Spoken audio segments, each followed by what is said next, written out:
నమస్తే. చంద్రబాబు సీఎం అయ్యాక సామాజిక న్యాయానికి పెద్దపీట వేస్తున్నారు. తాజాగా రాష్ట్రంలో ఇంతవరకు జరగని రీతిలో రాష్ట్ర చరిత్రలో మొదటిసారి బీసీ వర్గానికి చెందిన ఒక లాయర్ను రాష్ట్ర పబ్లిక్ ప్రాసిక్యూటర్ గా చంద్రబాబు నియమించారు. న్యాయవాది మెండ లక్ష్మీనారాయణను పబ్లిక్ ప్రాసిక్యూటర్ గా నియమిస్తూ న్యాయశాఖ ఇన్ఛార్జ్ కార్యదర్శి సునీత ఉత్తర్వులు జారీ చేశారు.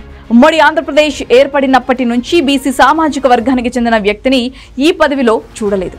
గతంలోనూ ఎస్సీ, ఎస్టీ, బీసీ, మైనారిటీలకు హై లెవెల్ పోస్టుల భర్తీలో ఎంతో ప్రాధాన్యం ఇచ్చింది టీడీపీ ప్రభుత్వం. కానీ ఈసారి కూడా అదే సాంప్రదాయాన్ని కొనసాగించింది. పోలినాటి వెలమ బీసీ సామాజిక వర్గానికి చెందిన లక్ష్మీనారాయణను కీలకమైన పోస్టులో తాజాగా నియమించారు. రాష్ట్ర ప్రభుత్వం తరపున హైకోర్టులో ప్రాసిక్యూషన్, క్రిమినల్ కేసుల అప్పీళ్ల విచారణ లాంటి కేసుల్లో పబ్లిక్ ప్రాసిక్యూటర్ హోదాలో లక్ష్మీనారాయణ వాదనలు వినిపించనున్నారు. శ్రీకాకుళం జిల్లా సంతబొమ్మాలి మండలంలో చిన్నదుంగం పంచాయతీ పరిధిలో కృష్ణచంద్రాపురానికి చెందిన వారు లక్ష్మీనారాయణ. పేద కుటుంబంలో పుట్టి ప్రస్తుతం పీపీ స్థాయికి ఎదిగారు. పీపీ మాత్రమే కాక హైకోర్టులో రాష్ట్ర ప్రభుత్వం తరపున వాదనలు వినిపించడం కోసం మరో 14 మంది న్యాయవాదులను అసిస్టెంట్ ప్రభుత్వ న్యాయవాదులుగా ప్రభుత్వం నియమించింది. జూలై 3న 14 మందిని నియమించారు. మొత్తం 28 మంది ఏజీపీలలో 17 మంది అంటే 61% మంది ఎస్సీ, ఎస్టీ, బీసీ, మైనారిటీ వర్గాలకు చెందిన వారినే టీడీపీ ప్రభుత్వం నియమించింది.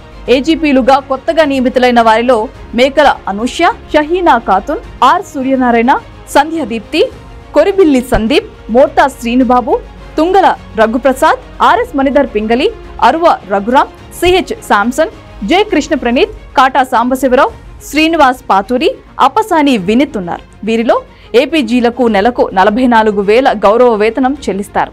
వీరు ఏజీ పర్యవేక్షణలో విధులు నిర్వహిస్తారు. బాధ్యతలు చేపట్టిన దగ్గర నుంచి 3 ఏళ్ల పాటు పోస్టుల్లో ఉంటారు.